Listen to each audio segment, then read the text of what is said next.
Nico Gonzalez siap dilirik oleh Manchester City. Sebuah kabar kurang baik datang bagi Barcelona. Gelandang muda mereka Nico Gonzalez dilaporkan masuk dalam radar Manchester City. Nico Gonzalez adalah salah satu pemain muda produk La Masia. Musim ini ia diberi kesempatan oleh Ronald Koeman untuk unjuk gigi di skuad El Blaugrana. Pemain yang berposisi sebagai gelandang bertahan itu tergolong tampil cukup baik. Ia total sudah 6 kali bermain untuk tim utama Barcelona, meski kebanyakan masih sebagai pemain pengganti. Dilansir dari VCJS, pemain gelandang 19 tahun tersebut dipantau oleh Manchester City.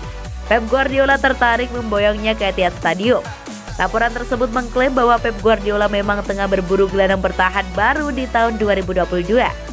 Ini disebabkan Fernandinho usianya kini sudah sangat menua, sementara kontraknya yang habis di tahun depan kemungkinan tidak diperpanjang. Jadi City membutuhkan gelandang bertahan baru untuk jangka panjang dan Pep menilai Gonzalez bisa mengisi posisi tersebut. Laporan itu juga mengklaim bahwa City membajak Gonzalez tergolong cukup besar.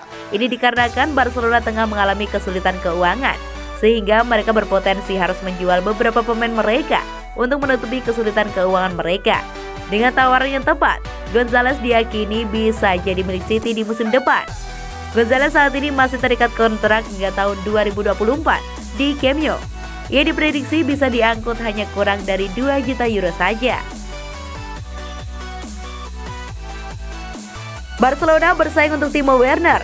Bintang Chelsea Timo Werner diprediksi menjadi rebutan saat bursa transfer nanti.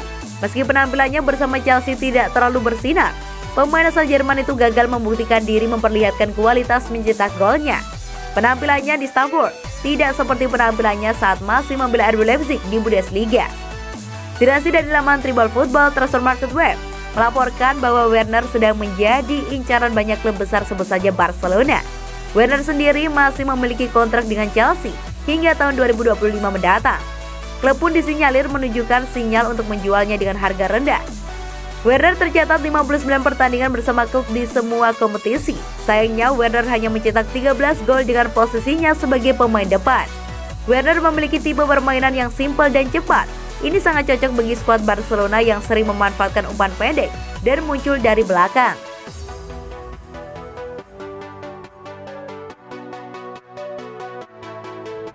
Enam pelatih terburuk Barcelona sepanjang sejarah, minim kesuksesan. Ronald Koeman kini tengah diambang pemecatan usai hasil buruk yang dialami Barcelona dalam beberapa partai belakangan. Barcelona baru saja takluk dari Atletico Madrid di La Liga. Sebelumnya mereka juga menelan 2 kekalahan di fase grup Liga Champions dari Bayern Munchen dan Benfica. Padahal Barcelona merupakan salah satu klub sepak bola tersukses di dunia. Tim asal Katalan ini berhasil meraih banyak trofi baik di kancah domestik maupun Eropa. Terbukti, Barcelona telah mengoleksi 26 gelar La Liga, 31 titel Copa del Rey, dan 5 trofi Liga Champions. Nyatanya menukangi klub sekaliber Barcelona tak semudah membalikkan telapak tangan. Berikut ini 6 pelatih terburuk Barcelona sepanjang sejarah. Hannes Weisweiler. Hannes Weisweiler sebenarnya punya prestasi cukup baik sebelum bergabung dengan Barcelona. Ia merupakan sosok di balik Borussia Mönchengladbach menjuarai Piala UEFA di tahun 1975. Dengan pengalamannya tersebut, ia diplot untuk menggantikan pelatih legendaris asal Belanda, Rinus Michels. Ketika datang di Camp Nou, ia justru terlibat konflik dengan bintang Barcelona saat itu, yaitu Johan Cruyff.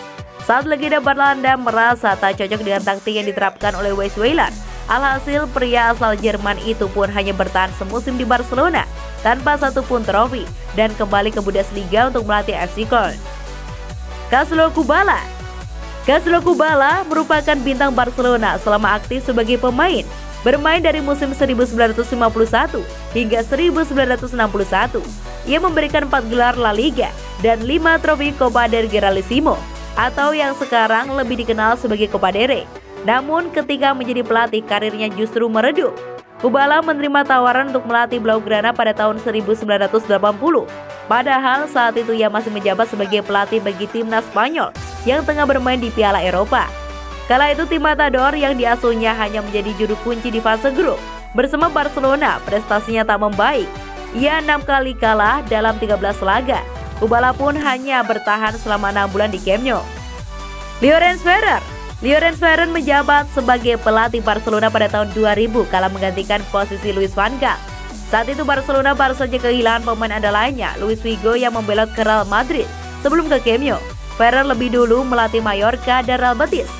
Namun dia justru gagal mengangkat performa Barcelona musim itu. Sederet pemain rekrutannya seperti Emmanuel Petit dan Marc Overmars dinilai gagal menggantikan sosok Luis Figo. Bahkan Blaugrana hanya mampu menempati peringkat keempat di akhir musim. Ferrer kemudian dipecat setelah timnya takluk 3-1 dari Osasuna pada tahun 2001. Luis van Gaal menjalani 2 periode selama melatih Barcelona. Periode pertamanya pada tahun 1997 hingga 2000 berjalan baik dan Barcelona sukses meraih gelar La Liga secara back-to-back dan 1 Copa del Rey. Namun dia meninggalkan Barcelona setelah kalah dalam perebutan gelar La Liga dari Deportivo sekaligus memutuskan untuk menjadi pelatih timnas Belanda. Setelah kepergiannya, Barcelona berada dalam situasi yang buruk dengan 2 musim tanpa gelar. Mereka pun akhirnya kembali memanggil Van Gaal sebagai juru taktik. Sayang pada periode keduanya di Camp Nou, jauh dari kata sukses. Ia gagal total mengangkat performa timnya. Beberapa keputusannya pun terbilang buruk, seperti saat ia melepas Rivaldo dan menempatkan Joan Roma Requilman sebagai winger.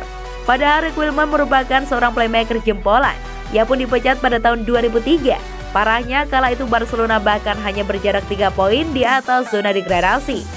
Gerardo Tata Martino ditunjuk Barcelona sebagai pelatih setelah membawa Newell's Old Boys menjuarai Liga Argentina.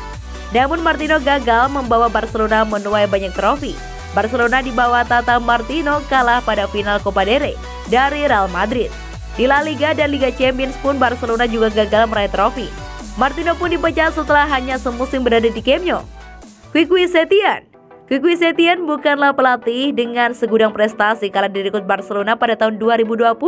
Pengalamannya hanyalah melatih di beberapa klub mediocre La Liga, seperti Las Palmas dan Real Betis. Nyatanya ia tak sanggup ketika harus menghadapi tekanan meraih prestasi bersama Barcelona. Alhasil Setien pun tak sampai semusim membesut Barcelona. Ia dipecat usai rentetan hasil buruk yang dialami Barcelona, termasuk saat takluk dari Athletic Bilbao di ajang Copa del Rey. Juga kekalahan memalukan dari Bayern Munchen di Liga Champions dengan skor 8-2. Karirnya di Barcelona pun seketika tamat hanya dalam 7 bulan.